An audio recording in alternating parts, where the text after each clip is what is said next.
Hey, everybody, and welcome back. We have with us one of our favorite and return stars, Anya Combs from Hi. Kickstarter. So, this is the time for the next hour that if you have questions about your Kickstarter, a Kickstarter, or how you do a Kickstarter, this is where you want to ask them. So, let's start where we always do, Anya. Just tell everybody who you are and what you do. Sure. Hi, I'm Anya. I'm the director of games at Kickstarter. I've been in the games industry about 13 years. I got my start in Flash games. I did developer relations and licensing and content and production and all the things at Addicting Games for a number of years. So I worked for Nickelodeon for a long time too, since Addicting Games was owned by Nickelodeon. I quickly realized that the corporate thing was not for me, so I quit that job in a blaze of glory and moved on to Kickstarter, where I've been for about 5 years. I started as a games outreach person and worked my way up to director of games, where now I run the games category, which is they put me in charge. I don't know if that's a good idea or a bad idea, but I try my best every day. So you got rid of the corporate life from going from one corporation to a smaller corporation. Definitely not a corporation. Really? We're actually B Corp, or we're public benefit corporation. So 5% of our proceeds is donated to arts organizations or anything to help fight systemic racism, which is really cool. I did not know that. Mm-hmm. That's very cool. Yeah, it's in our charter. So if you go to Kickstarter.com, look at our charter. All that information is available, and it's all done. Like all decisions as to where that 5% goes is done by staff. It's not done by our shareholders or our board or anything like that. It's all done by staff. That is super cool. Yeah. And generally, I put charters up there on the same level as EULAs that I read. So you have to tell me these things because I won't know it otherwise. I don't know why you would, quite honestly. All right, so let's just dive on in.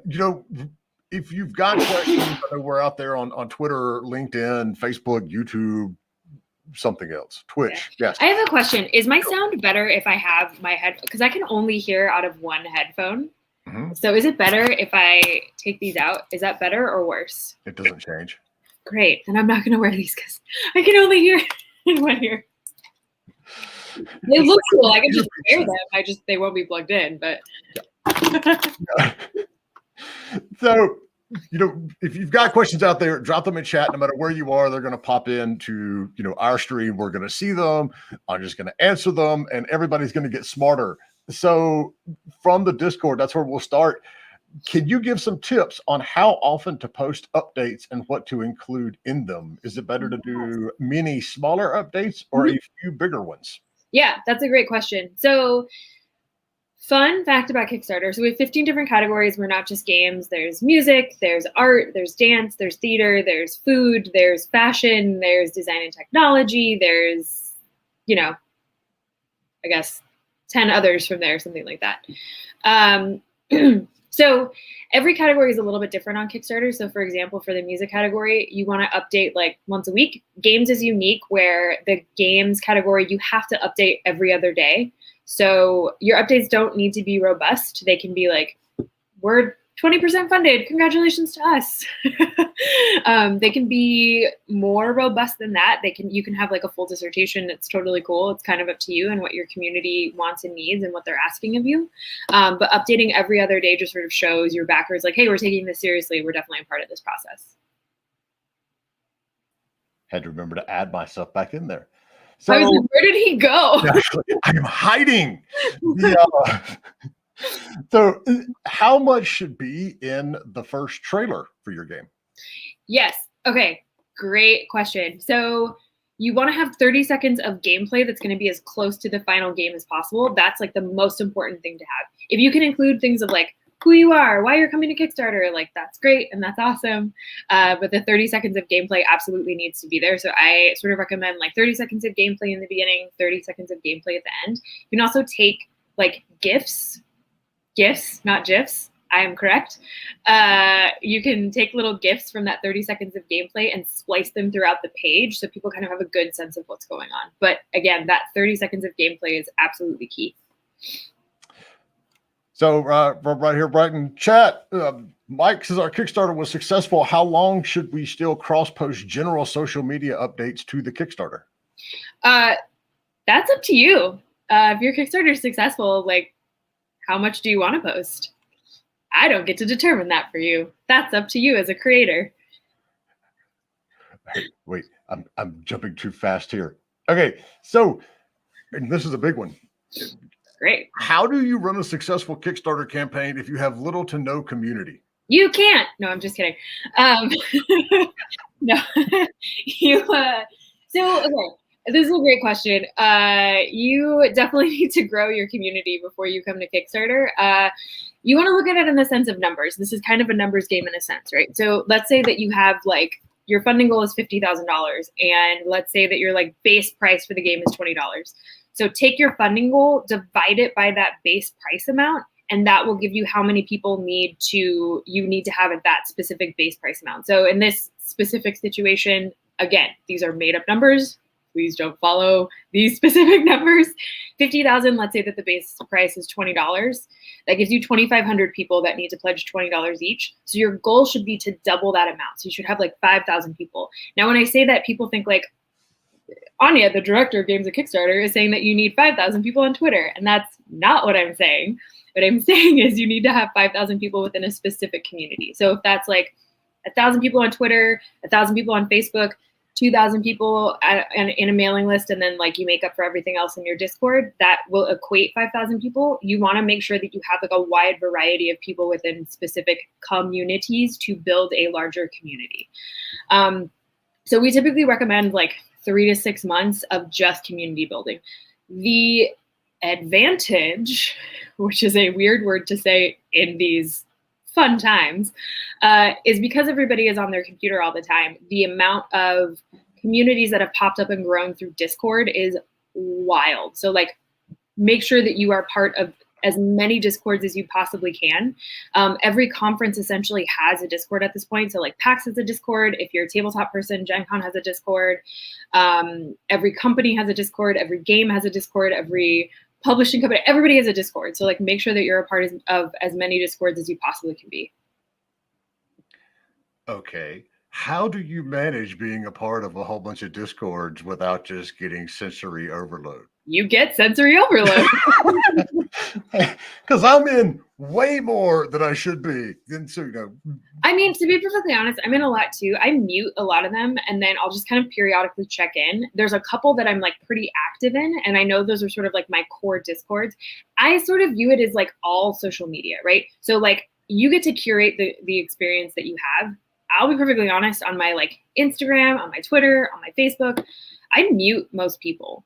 Unless it's like someone I know really well, someone I'm like constantly like engaging with on a personal or professional level, whatever it is, depending on the platform. I mute most things just because it's too much like brain space for me to handle, and I have a limited amount of brain space. So just like for my own sanity and mental health, I mute a lot of things that I engage with. So I get to curate that experience. And so that's exactly what I do with the Discord. I think I'm in 7 right now, and I have 3 that I'm actively participating in. I'm in far more than that, but I think that 3 to 5 number is all you can really handle. I mean, everybody's different. Some people are like, I love it. I'm in Discord all the time, and I'm in 100 different Discords. And some people are like, I have 1 and it's too much. And like, that's totally okay. It's it's your personal threshold, and that's great. Figure that out for yourself. So, all right, that's a good question. Are there particular Discords that developers can use to grow their community or raise awareness for their projects? Yeah. So again, it kind of depends on what your project is. I would say if you're like, I'm really into retro platformers, there's a place for you. You just kind of need to find what that is. I don't know that. I don't know every Discord that has ever existed, shockingly. But I would definitely encourage you to kind of find the one that works for you. So if that's a specific like retro platformer community, if that's a FPS community, if that's like whatever it is that you're looking for, it's definitely out there. That's the beauty and also the terrifying thing of the internet, is literally whatever you're looking for is out there. So it's just a matter of sort of finding what that is. I would add, if you can find something to like your local community. So like for me, living in New York City, there's a New York gaming Discord that I'm a part of. If you can find that, if you're like Minneapolis or Austin or San Francisco, these are obviously like large metropolitan communities, but something that's close to you. If you like live near San Francisco, find what the San Francisco Discord is. If you live near Seattle, let's say that you're in Spokane, find what that specific Discord is. So I want to ask you to rehash my favorite yet terrifying statistics. Let people know how much of your funding is going to come from people who are not already in your community. As a first-time creator, it's roughly 30 to 34%. So you are essentially responsible for bringing in about 65 to 70% of your community, of your funding. Those are scary numbers, and I understand. Kickstarter is an interesting space where the more that you launch projects, those numbers actually tip a little bit. So specifically what I mean is, and this sounds counterintuitive, but I'll explain. Just in the sense of you're like, I ran a project, I can never exhaust this again, right? And that's actually not true. What we found is the more that you run projects on Kickstarter and you come out with the thing that you said you're going to come out with, you're essentially proving to people like, yeah, I'm a game creator. I made this thing. It came out. Go me. The more people are going to follow you. So that 30 to 34% ends up being like 40%, which then turns into 45%, which then turns into 50%. So you actually end up growing a specific community on Kickstarter in addition to the community that you've built. Which is a long way of saying as well, Kickstarter is not a solution that's going to magically give you a bunch of money. You need It is a piece of the large game development pie, essentially. So from Ivan on our Discord, what kind of goals should they include in their Kickstarter project? Goals in the sense of? I believe he's talking about post-launch stretch goals. Oh, stretch goals. Great. Yeah. So first of all, don't ever launch your project with visible stretch goals. Just please don't do that. The reason you don't want to do that is because the stretch goals can end up taking over the project. So your project needs to be about the core amount. So if that core amount, again, I'm just using $50,000 because what we found for video games is about 50,000 to 150,000 is sort of the sweet spot. That doesn't mean that anything less than 50,000 is like lesser than, or anything over 150,000 is like too much. We're just saying this is about the sweet spot of what people use for funding. So for stretch goals, okay, here's the thing about stretch goals. I think the best way, so two things actually. One, you don't need to have stretch goals. They're not required. The reason stretch goals exist on Kickstarter is actually because of the games community. Like, we are the community that created stretch goals for Kickstarter as a whole because, I don't know, we just really adopted this platform as a funding source. Secondly, the stretch goals need to be things that are an enhancement to the game that if you had this amount of money, you would be so excited to use it. I've seen things, oh God, I hate to call people out. The worst stretch goal I still have ever seen is someone was like, for $1 million, I'll dress up as a giant baby and run around a convention. And I was like, how does this add to the experience of your game? Like, what is it that your backers are like, yep, super glad I got to play this game, and I sure do love this giant man baby running around. Like, are you with me? Okay, just checking. So the stretch goals need to be like things that are specific to the game. So if that's something like additional levels, higher art, localization, that's a big one. Even the opportunity for something like we're gonna go from 2D to 3D. Right? Like that's a massive stretch goal. That's a hell of a stretch goal. Yeah. I would also say, please don't promise a console port if you haven't talked to Nintendo, Microsoft, or PlayStation. I'm amazed at how many times I have to say that. People are like, "Oh yeah, I'll do like a Switch port for $10,000," and I'm just like, I need to know everything about this deal. Yeah, that's it doesn't surprise me that happens a lot, but that is a really bad idea. Yeah, because I think it's just really don't have a say in that. Getting excited, and that's great, and you should like stay excited, but make sure that you sort of channel that excitement into realistic expectations. So if you haven't talked to Nintendo, if you haven't talked to Microsoft, and you haven't talked to PlayStation, maybe don't promise it. So what are some of the popular contest, events, social goals that you've seen? Social goals, yeah. So things like if we reach this amount of followers on Twitter, we'll announce another level, or we will reveal a new character. It's about if we can get here, we're going to reveal this thing, right? So like, what's sort of the proposition value of reaching this goal that is exciting for the community to be able to see and show. So this question from Salam Brothers touches on what we were just talking about a second ago. What happens with the successful campaigns that you can see that don't have a lot of followers or social media? You know, how if you don't have that community, what strategies can you use to increase your chances of success? Engage with the community. Frequent updates, convince them that you're actually going to do it. Like, if you just have a Twitter and you're like, cool, I have one, not doing anything with it, but I have one. What?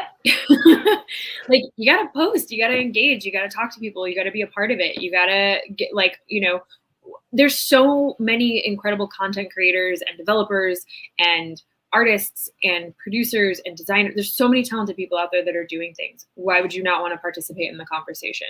So participate in the conversation. And this is one of the things that we talk about with publishers. And it's also, I would say, even more true with backers on Kickstarters, and consumers are actually a whole lot more picky and judgmental than publishers are. You're trying to convince them that what you're doing is actually going to happen, you know, that you're going to ship it. And when so you launch a Kickstarter project, you're not pitching to a publisher. That's the biggest thing. That's one of the biggest pitfalls I see, is people think that they're pitching to a publisher. And it's different. So, I mean, on that aspect, so how is it, we do a whole lot on our server and on our show about how you pitch to publishers and what you should do with publishers and all this other stuff. You've been on both sides of the table. How does that pitch change when you're pitching to the consumers versus you're pitching to the publishers? Well, I would say that the general public doesn't know what GDD stands for, which is game design document, right? So it's a big thing. Publishers typically can also kind of, like, you can show a publisher a prototype, and a good publisher should be able to kind of see through whatever that is and say, like, cool, there's something really interesting here. So I think about it in the sense of like this. So if we as consumers who consume content, we'll just take movies for an example here. Now, let's say that the way that you decide if you want to spend $25 to go see a movie, whatever it is now when theaters are open back up, right? I'm just using $25 because I feel like that's how much it is. I know it's cheaper. I just feel like it's $25. I don't think it's that much cheaper, especially where you are. I mean, it's like almost that where I am, and I live in the mountains of North Carolina. So, so let's say that the only way that you can watch, you can get a preview of a movie is a script. So you have to read a script and be like, yes, I can definitely hear the tone of every character, and I am definitely going to spend the time to read through the script to see if I actually want to see this movie, versus watching a trailer. Pitching to a movie studio is pitching through script. Pitching to a publisher, if you're a game developer, is pitching through a game design document with like a little bit of, some playable demo of some kind, but that's not final, because the publisher still wants to be able to kind of like be a part of that process. Pitching to the general public, if they should go see your movie, is a trailer, because it's essentially final, but like there's always like a little bit of wiggle room there. So it's the same thing with sort of like pitching games on Kickstarter. Your game's probably about 50% of the way done, and you need people on Kickstarter to come help you finish whatever that is. How many in the projects that you see from the game development side, how many of them are we actually, honest to God, need this money to finish the game? And how many of them are marketing tools? I'd say it's probably like 10% are marketing. It's a lot smaller than people think. It does happen, and that's fine. Marketing's part of the process. I don't think we should ever sort of look down on people using Kickstarter for like marketing purposes. That's still part of the process of making a game, right? So like, cool, the game is done. How do you get it out there? You can't just put something on Steam and hope for the best. Oh, yeah, thank you. All right, so we've got another one from the Discord here. I'd love to know more about when Kickstarter staff start looking at projects to consider the Project We Love tags. I thought it would be during pre-launch review, since I swear I've seen projects launch with it and they describe that review as being done manually by the staff, but mine ended up being approved automatically. And I'm not sure if I've missed my chance to launch with that tag. So the projects we love badge, this includes anything on Kickstarter, any sort of promotion, front page placement, newsletter placement, social media, anything. That's all hand managed by a curation team. One of my team's roles, so I have two people that work with me on the games team. We are here to advocate for creators. We aren't able to see every single project that launches on Kickstarter. Keep in mind, at any given point, I checked today, there's like 700 live games projects. So like, yeah, I'd love to be incredibly familiar with every single one of them, but we're a small team. We have a lot of work to do. We can't be as like intimately familiar as we would like to be. So we kind of have to rely on creators to say, hey, my project's live, or hey, my project is coming. Here's the date of the project. Anything you can do to help me? The worst is when people are like, hey, I have like 2 days left in my project. Is there any way that you can promote me? And I'm like, no. Like, I wish I could. I really do, but no, I can't. It's not that easy. So like telling us about your project early, contacting us early and often is honestly the best course of action here. It's not based on metrics. It's not like, oh, as soon as you hit this amount of funding, you get a Project You Love badge, or like as soon as you hit this number of backers, you get a badge. It's all hand curated. So are there key indicators that you look for that, so what with 700 projects, what makes one get like up on the radar a little bit where you start paying attention? Yeah. So like the easiest way to answer that is like, I want to see that you've put some effort in. So like if you don't have a video and you have no images and you have one reward and you have like a paragraph, that's not a great representation of what we want to showcase on Kickstarter. We want to see that there is like a level of work being done. So we want to see that you have a video. We want to see that you have images. We want to see that you like have a like 5 to 7 diverse set of rewards. We want to see that you've posted updates. We want to see that you're responding to comments. We want to see that you're engaging with the project versus just kind of putting it up there and hoping for the best. That's the easiest indicator for us. So yeah, if we get the very same things, like we launched on Steam, but no one's buying it. What can we do to promote it? It's like you need to have done that like 6 months ago. So, is there a solid plan of actions to ensure that your Kickstarter campaign is successful? No, because there's no guarantees on Kickstarter. I can't in good faith say yes. I can give you the tips and the tricks. I can give you the tools and I can give you the resources. Sometimes stuff doesn't hit. That's the easiest, that's like the most honest answer that I can give. I would just say like, I think there's a little bit of a misstep here in terms of how we look at projects that don't fund. What I hear a lot from creators is like, oh yeah, I failed on Kickstarter. And I'm just like, okay, well, what happened? And they're like, well, my project didn't fund. And I was like, yes. So your project didn't fund. Yeah, it failed. It failed. Well, no, like that doesn't necessarily, literally all that means is that your project just didn't fund. You can come back. Like, what did you learn from that process? Oh, well, I realized that like I didn't grow as much of a community as I probably should have. So do you want to relaunch? Right? Like it's okay if your project doesn't fund the first time around. It's totally okay. There's a number of projects that haven't funded the first time around. There's a cat game that funded, I think like 2 or 3 years ago at this point, called Calico. Super cute cat cafe game, right? They launched, their first goal was like $90,000 and they had essentially no community. And so I was kind of working with them a little bit and I was like, I think this is not going to fund. I think you're going to have to maybe take another chance at this when you get more of a community. Sure enough, they spent about a year going to conventions and like really showcasing the game, building this massive, massive community. And they came back, I think they launched, I cannot remember, unfortunately, for the life of me, what their second goal was. And they overfunded. They almost made $90,000 their second time around. I'm going to dig that up while you're answering this next question. So do devs often understate the budget needed for each of their goals and tiers? And how do you find the balance of to not ask for too little and to not ask for too much at each goal and tier? Yeah, I mean, I think it depends. Like if your goals and your tiers specifically for your reward tiers, if that requires shipping, you're not going to be able to get that down to the absolute last penny or cent or whatever currency you're in.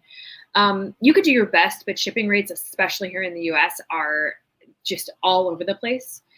So I would say rounding, whatever you think that number is, round up to the highest sort of like even number, right? So if you're like, this is probably going to be like $4.47 per box that I ship, round up to $5, right? So that's kind of that's my recommendation for things. There's also like third-party companies who kind of do this just in the sense of like fulfillment. I would, however, add for any digital game, try to stick with digital rewards. It's just going to be easier because again, the shipping and the manufacturing of these things are wild. Finding the balance of too little or not ask for too much. So, I mean, again, that's sort of dependent on you and your goal. I would say, again, one of the things that we found is for video games, 50,000 to about 150,000 seems to be the sweet spot. But if you're like 35K is all I really need, cool, ask for 35K. What you do not want to do is know that you need maybe a significant amount, let's say 150K. And you're scared you're not going to make that. So you ask for 50K and then just assume you're going to make it up in stretch goals. Don't do that. That became like a popular strategy early on in Kickstarter. It's like, oh, well, those of us in the industry are sitting back here going, no, because you're setting yourself up to fail there. Yeah. All right. So go back to the Calico game real quick. You're talking about the board game? No. Video. Shit, I'm on the wrong one then. Never mind. Okay. I'll keep digging. All right. You did touch on something there that always comes up, and I want to make sure that we get it. There are a lot of third-party companies out there that promise to help you do your Kickstarter. We're going to get you the eyeballs. We're going to do your community. Pros, cons, warnings. How do those things generally work out? So I would say for marketing services, there's only like one or two that we would really recommend. The biggest is a company called Jellop, which is Jellop. They are great with ads. They do a lot of ads. Jellop ads are like, fantastic. There's a lot of companies that promise a lot of things. I would say if someone's like, if you pay me $2,000, I'll send a tweet for you, I would just ignore that entirely. My general rule of thumb is you should do the research yourself. So if somebody's coming to, also like if it sounds like it's too good to be true, it's probably too good to be true. So if there's a company that's coming to you and they're like, yeah, we've actually run a bunch of Kickstarter projects, do your research. And so that doesn't just mean like Googling them. Talk to people that have used those services, get the pros and the cons, and also ask for what the pricing structures were. If you think it's something that you can afford in your budget and they seem legit and you're excited about it, cool. But also like it's okay to say no. That's fine. So Deanna sent me the link. I found it now. And so this brings up a good question on the Calico game. So you said that they went for something like 90 grand the first time. Yeah. And it didn't happen. No. So the next time they came back and only asked for a very specific number, $29,995. Yes. But they raised 70 some. Is there a strategy in there? If you're reposting a campaign, is there a different pricing strategy? Is there a different way you approach it if you've already kind of failed the first time, or is it still you just didn't fund? That's right. You didn't. It's very true. You just didn't fund. Is there a different strategy involved there? Sometimes people ask for the exact same amount. There's a lot of things that happen in projects who just didn't fund their first time around. Sometimes they ask for too much. Sometimes they ask for too little. In the sense of like, if you ask for like $5, people are like, "Oh, this is not real." Maybe they didn't grow enough of a community. Maybe they launched on the wrong day. Maybe there was a global pandemic hit and you didn't see that coming. There's a lot of different reasons as to like why projects don't fund their first time around. So it's about being able to kind of assess what's happening. In the case of Calico, I would say that like ultimately they just didn't grow a community. Gotcha. All right, so let me see here. We have a lot of questions on Discord. They're not all coming through to comments yet, but they're all here. That's okay. If you have a question and like, let's say we don't get to it, or you just don't want to ask a question, because if you're me, I don't ask questions in public settings. You can email me. It's anya@kickstarter.com, or you can email our games email, which is games@kickstarter.com, or you can hit me up on Twitter, which is @ANYAYNA. Because it's a palindrome. Palindrome. Thought I was so creative when I made it so long ago. Still remember the book. The only reason I remember that word is because we read a book when I was in elementary school called Hannah is a Palindrome. And that's it. And it turned out that Otto is also a palindrome. So do certain types of stretch goals or rewards increase the chances of success more than others? No. Good answer. I mean, like, that's the most direct answer I can give you is no. Because you're not supposed to be posting your stretch goals beforehand. Your stretch goals are not the core of the project. The core of the project is the initial amount. The stretch goals are just added things that can add value to the game that you want to be able to do. But no, the simple answer is stretch goals don't really add value to a project. All right, so this next one is a big one, and I'm actually going to post it here in chat so Great. I can link to it.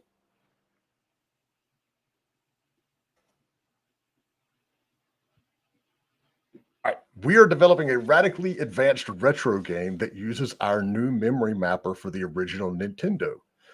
We also intend to launch it for the PC. How can we market our game on Kickstarter in order to garner the interest of the much larger PC retro gaming community, while also showing off the technology that we've developed that makes it a true cartridge NES game? NES games marketed as such never get funded on Kickstarter at the level that we need to complete the project. Oh, yeah, I forgot that part. Yeah, I mean, I think what it comes down to, can we just leave that up because I have to kind of unpack it a little bit? Yeah, no, that's why I wanted to put it on there. Cool, thanks. So first of all, you want to reach out to the PC community and you want to reach out to the NES community. There is an NES community that exists. Part of the reasons these don't do well at the level that you're talking about on Kickstarter is that that community that exists on Kickstarter is incredibly small versus the Steam community, which is massive on Kickstarter, right? Like just straightforward Steam community. I would target the cartridge community, the NES community, and the PC community, if that's through Discord, if that's through Twitter, if that's through Facebook groups. But again, keep in mind, first-time creators typically see about 30 to 34% of their projects coming in through Kickstarter, and that goes for every single creator. It doesn't matter what it is. That can be PC, NES, new tech, gaming hardware, tabletop even. Anticipate that about 30 to 34% of pledges are going to come in through Kickstarter. So that 65 to 70% of your pledges need to be sort of like a collection of, a community that's NES, PC, new tech. And I had a question in the midst of that I completely forgot. So we'll go on to the next, real question, and then it will circle back to my brain shortly. Cool. So, hi there. You said that you should never launch your project with visible stretch goals. Could you elaborate on that? Should you wait until the project is mostly funded to reveal them, or when should you actually reveal them? When you reach your funding goal. So, yeah, cut and dry. Don't release them prior to that? Correct. Yeah. Makes perfect sense. Oh, okay, I remember my question now. So, we saw a big rise in all kinds of revenue for the game industry last year because yes, people are stuck at home, and I am assuming that happened with Kickstarter as well. Did you see more things getting funded or getting? All right. Yeah, we had one of our best years on record, which I feel like we talked about this last time. Probably because it was only like December. Yeah, and I have a lot of conflicted feelings about it. I mean, I'm happy for games. I'm happy for Kickstarter. I'm happy for the creators. I'm happy for all of that. It just sucks that the juxtaposition of it is I'm watching a lot of my friends lose their jobs, have to move back home, have to move, just there's a yin and a yang sort of situation here. But we had our best record on year. We had the best record in everything related to games. Most projects launched, numbers of projects that were funded, the amount of money that came in, it really took off last year. Are we going to continue that trend this year? I don't really know. I don't know what's going to happen. It's, it's a bit of a wild west in that sense. But we saw a huge influx of like the number of projects that launched. That's what I was concerned about, was how many people are actually going to launch Kickstarter projects, because who knows what's going to happen. And the games community was like, yeah, we're just going to keep launching stuff. It's all good. We got this. So you did see more, not only more backing and more funding come in, but did you see more projects launching too then? Yeah. Yeah, I think that's the big question right now. No one knows how it's going to. Everybody keeps waiting for this rubber band effect, and it hasn't happened yet. And yeah, well, that's kind of what I feel too. Yeah. So are there any specific campaigns that you would recommend to check out how they did it? Yeah, there's a project that's live right now called Coral Island. It's our first $1 million video game project of the year. It's really exciting. It's from a team in Indonesia. They're relatively unknown, at least here in the States. I would check out what they did. They did an incredible job. Yeah, and if someone would be kind enough to post that in chat or Discord, the link, that I would highly appreciate it. All right, so from the Discord, what is the Kickstarter stance on offering blockchain NFT collectibles as a digital reward for particular tiers? I'd have to double check what our policy is, but I'm not sure if we actually allow blockchain. I will double check that because I don't want to give incorrect information. But I'll be perfectly honest to you, I mix up blockchain and cryptocurrency. I don't understand the difference just because it's like such a foreign world to me. It's either blockchain that we don't allow or it's cryptocurrency we don't allow. And I cannot remember which one it is. It may be cryptocurrency. I think it's cryptocurrency. Because that's the payment mechanism. Blockchain is the underlying technology that lets all sorts of stuff be completely, individualized, where you can like buy a sword in one game, but then sell it legitimately to go something for another one because there's an honest to God track in there. Yeah. So it's okay, but I'll double check. Corey says NFT are okay according to my reading of the TOS. So, great. There you go. And stick around because Corey's next, and he's going to talk about their experience on Kickstarter.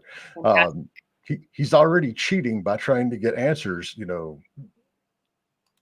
I'll actually jump to his question next. What are some of the successful strategies that you see in the games category that more game campaigns should adapt?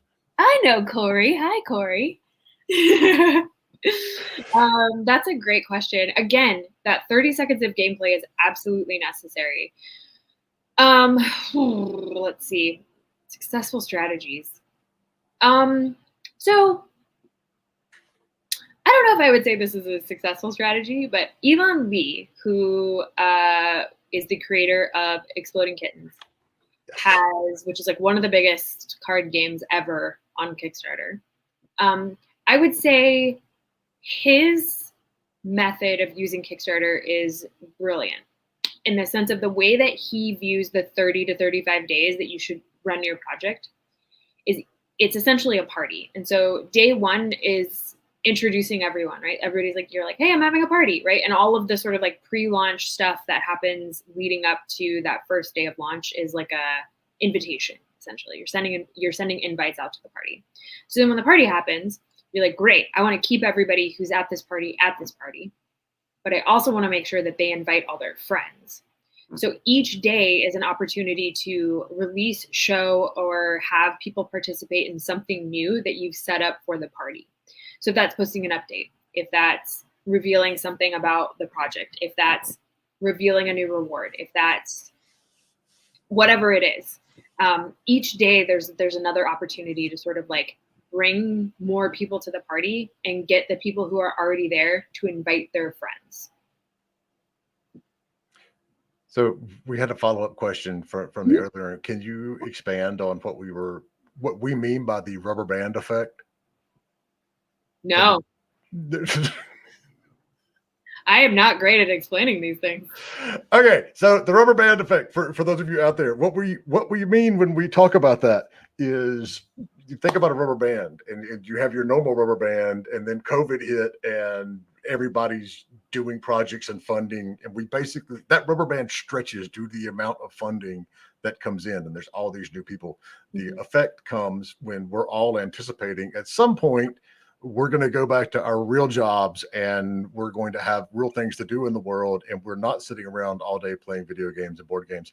And they let go of that. You can't see my hands. They let go of that and the rubber band shoots back. So what we're waiting on, and this isn't just Kickstarter. This is literally the entire industry is talking about this. We've had so much expansion in terms of revenue coming in. You know, you look at what the Switch has sold, you look at all of this stuff that has expanded so much.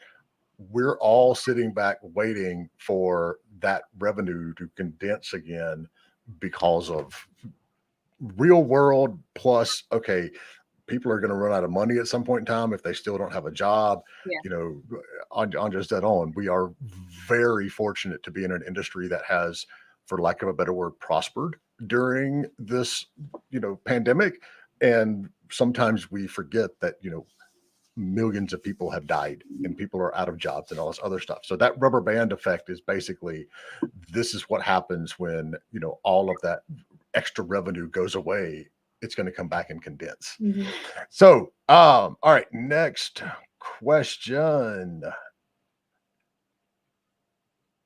What is the recommended delay between two campaigns if it doesn't fund? It's not failing. There you go. Does not fund the first time. I mean, I would definitely wait at least 30 days. I think it's kind of a sus look if you're like, well, my project didn't fund and I'm going to launch again in 24 hours. It's like, well, did you learn anything? Did you take the time? Okay. You need that time to kind of assess. You need to see what's going on. You need to kind of figure out like what worked and what didn't work this first time around, and what can I do better to ensure that the second time around this is going to be a better experience for my backers and myself. And that's important, you know, across the board too. It's like you need to. It's not that you just didn't fund. You need to understand why you didn't fund, and you will get. I mean, it also looks odd to the consumer. It's like, okay, you just now didn't fund and you're relaunching again. So yeah, that's a good one. All right. So how early is too early to do a Kickstarter for a no-name studio making their first game?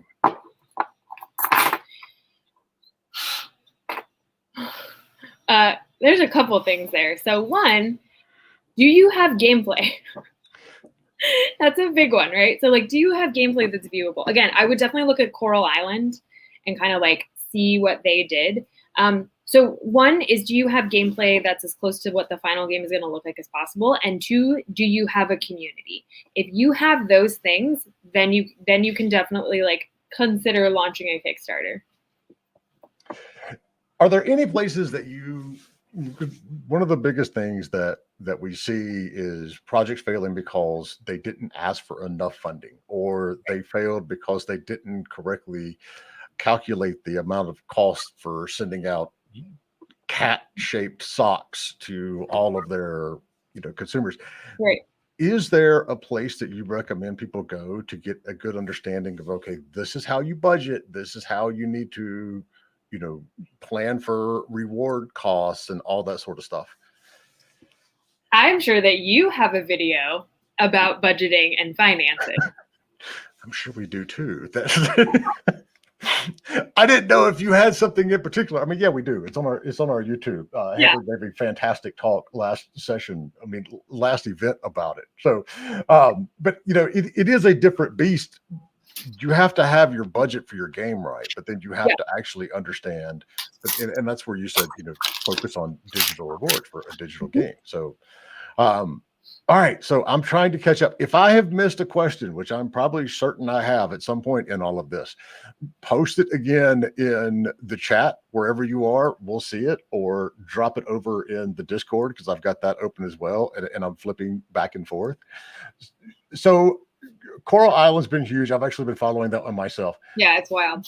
Do you see trends in the projects based on trends in the market? So, you know, Animal Crossing, obviously huge last year. We're seeing a whole lot of lifestyle sims. Yeah. Do those things correlate, and how do you stand out?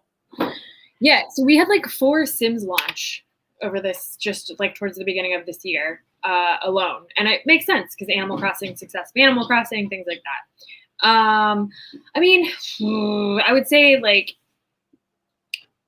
it's hard to say that there's a trend with like retro platformers just because like one, they're pretty easy to make, and two, they're just really, really fun and common. Everybody wants to make the next Mario, right? Like that's kind of I think what it comes down to. Puzzle games are also really popular. Like there's certain genres that are just popular no matter what. In terms of standing out, like you need to be able to answer that question. I can't answer that question for you. Why do you say that your game is is going to be so popular? Why do you think that your game is different from everything else? Are there certain genres that you see do well or not so well? Yeah. I mean, does Kickstarter have a demographic that you need to aim at, or is it very big? Well, I mean, I would say two things. One of the cool things about Kickstarter is like we are depending on who you ask, we're a tech company, but we're also like sort of a tech adjacent company, right? Like we're like, it's tech, but we are the only tech company, or at least one of the few that we don't collect data. We're not like a data farming, data mining company. I couldn't tell you, anything about our backers in terms of like their demographics. Not for me to know. I don't want to know. So sometimes it's a little frustrating for creators because they're like, I want to know, all this data. And I'm like, well, too bad. Also, like, start Googling because there you go. Yeah. I'm also like, I love that we don't, provide that information. I would say that like some of this is like common sense, just in the sense of like first-person shooters are not going to do well because it costs a lot of money to make a first-person shooter. RPGs do well, but like RPGs to like Dragon Age, God of War, Mass Effect, that level of an RPG, that's probably not going to come on Kickstarter just because, again, that's a game that takes like 10 years to make, minimum of 30 people. We're talking 150 hours of gameplay, whatever, something like an Assassin's Creed, whatever. Smaller RPG experiences, things that are on itch, is what our wheelhouse is.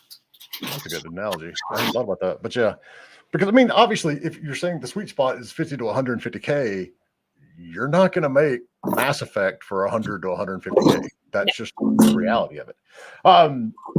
Any opinion on or the experience with doing a Patreon campaign alongside, given that it's funding like Kickstarter, yet it's very different? Are there certain, and not just Patreon, but are there other campaigns like early access? Are there other symbiotic things that you can do to help? Yeah. So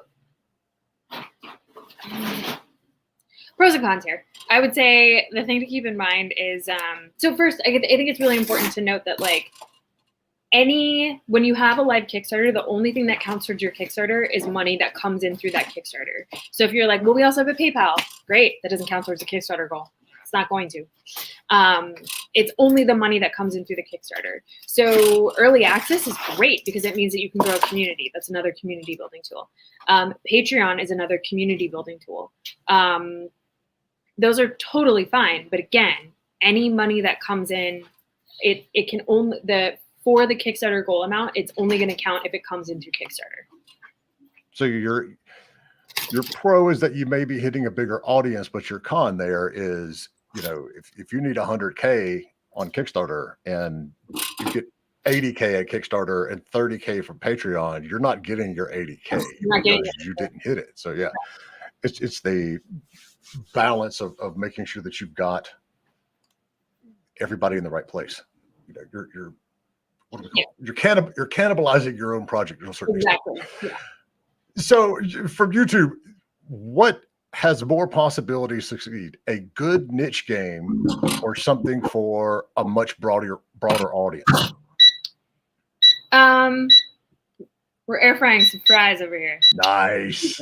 Baked potato. And mine has all these dials. I've got like 4 dials on my, toaster, air fryer, whatever. And I'm like, I don't know who did the UI on this, but it sucks. Okay. This is great. Look, it's pretty straightforward. I think you can see it. Yeah, that's way easier than mine. Yeah, that's An air fryer is famous. Yes. Yes, your air fryer is famous.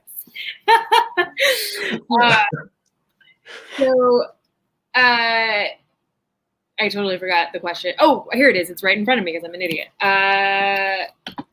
Oh, thank you. So I would say this depends on the community. So for broader audience, I mean, again, I can't really answer this question because that's not really how Kickstarter works. A niche game is cool and interesting. Something for a broader audience, it depends. Let me rephrase it.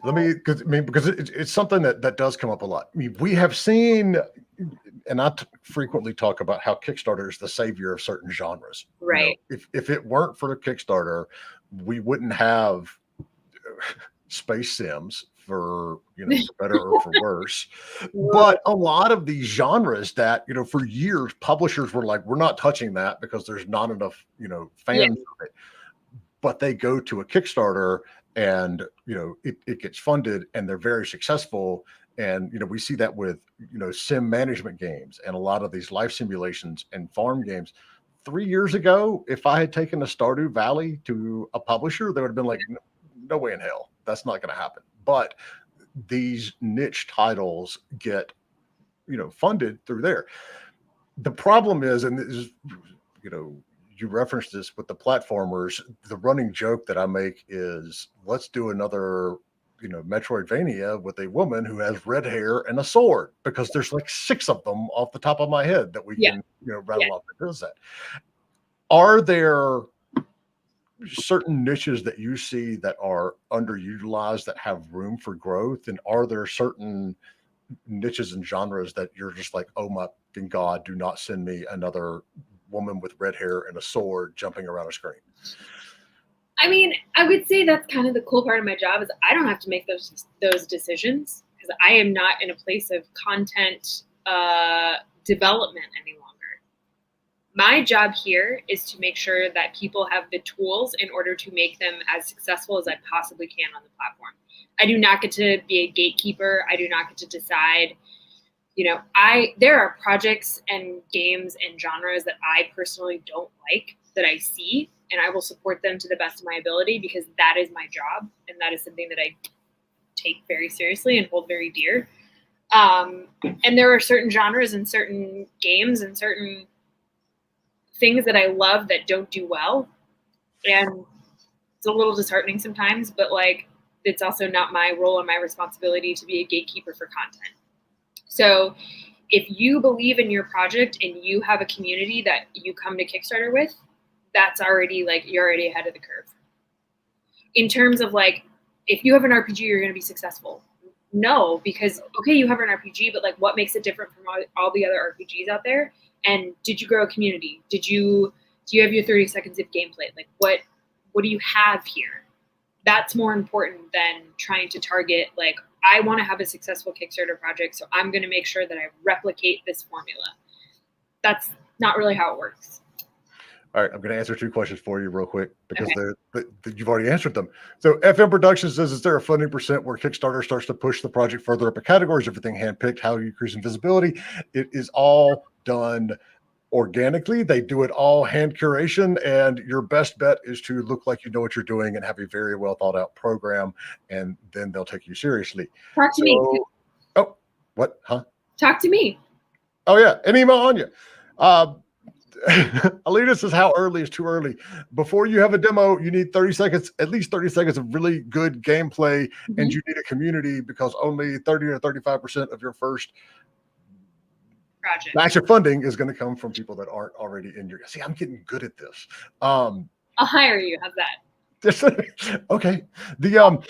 And I'm probably going to know the answer to this, but I'm going to ask you anyway because they ask. What's your opinion on community equity such as Fig? Well, Fig doesn't do community equity. They do equity crowdfunding. That's 2 different things. We do not believe in equity crowdfunding, just because we really believe that being as independent as possible is key here. That's not to say that we discourage people from doing equity crowdfunding. If that's what you want to do, great. You should absolutely go do that. Fries are done. Fries are done. The fries are being shook.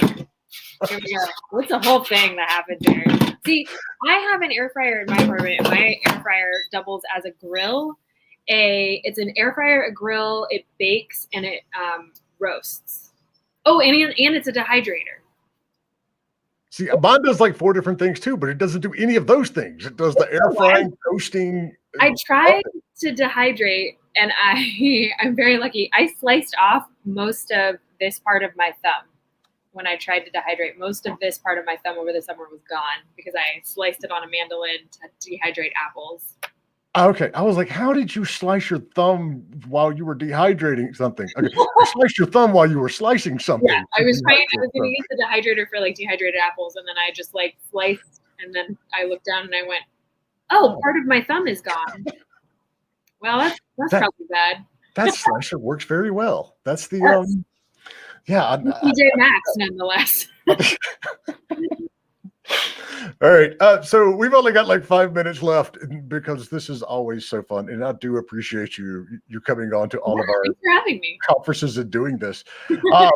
So FM Productions, for any questions that you missed, don't worry. We don't gatekeep any of our content. Nothing's sealed off in a vault. You can literally in 5 minutes go back and watch the very beginning of this. And then if you have questions, pop them over on our Discord and we'll keep answering them. So any parting thoughts that you have, any, last pieces of wisdom and recommendations?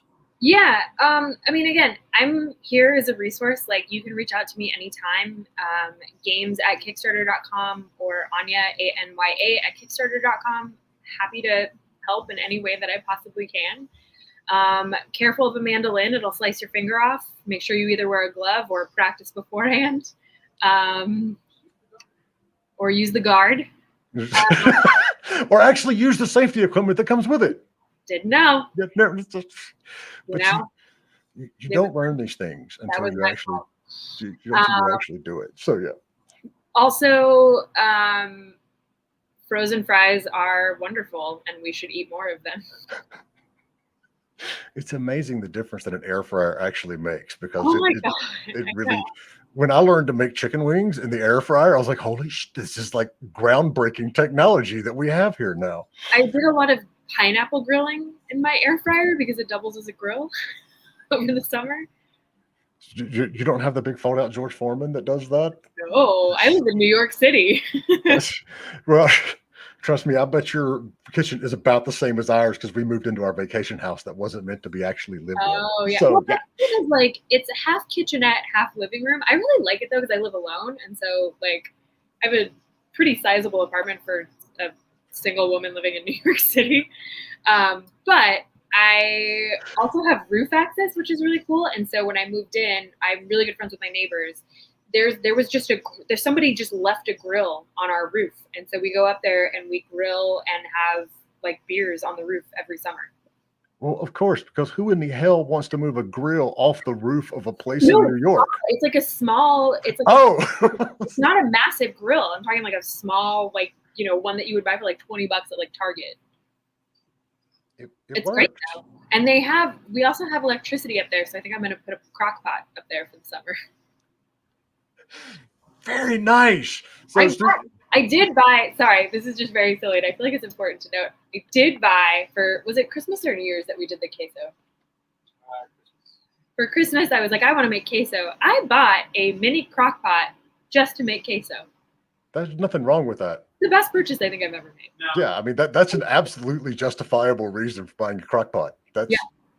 Also, I would love people to send me their queso recipes because I tried, and it was like, chalky. It was like a chalky substance, and I don't know what I did wrong.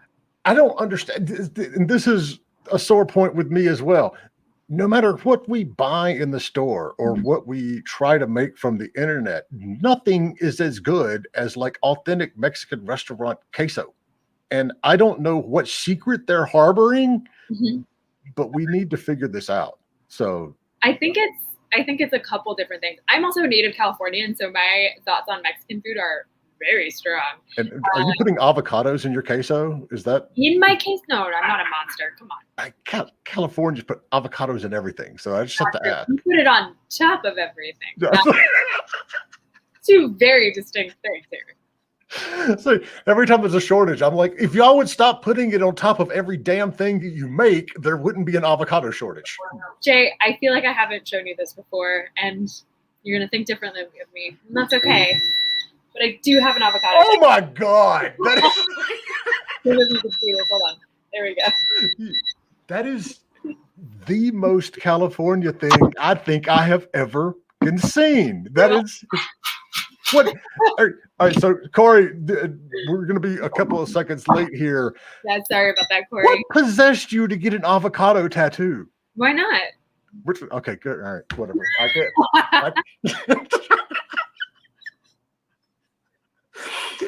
And with that, and the avocado tattoo. All right, that was that. I mean, look, it honestly makes more sense than a lot of tattoos that I've seen. So it's all good. Thank you so much. All right, so everybody, if you've got more questions, we have an entire, go to the Discord. It's discord.gg/indiegamebusiness and ask questions there. Anya's there. If she's not, there's a ton of us there that do this stuff. And stay tuned, because right in about 2 minutes, we're going to have the Treese brothers, who have had literal years of success on Kickstarter, and they may or may not have been cheating and grabbing questions out of this one as well. But they're going to give you, what's the actual formal name here? Best practices for indies, or kicking bad crowdfunding habits. Thank you. Enjoy your fries, and if you get that awesome queso recipe, I want it too. Awesome. I'll definitely send it to you. Thanks, everybody. Stick tight. We'll be right back. Bye, everybody.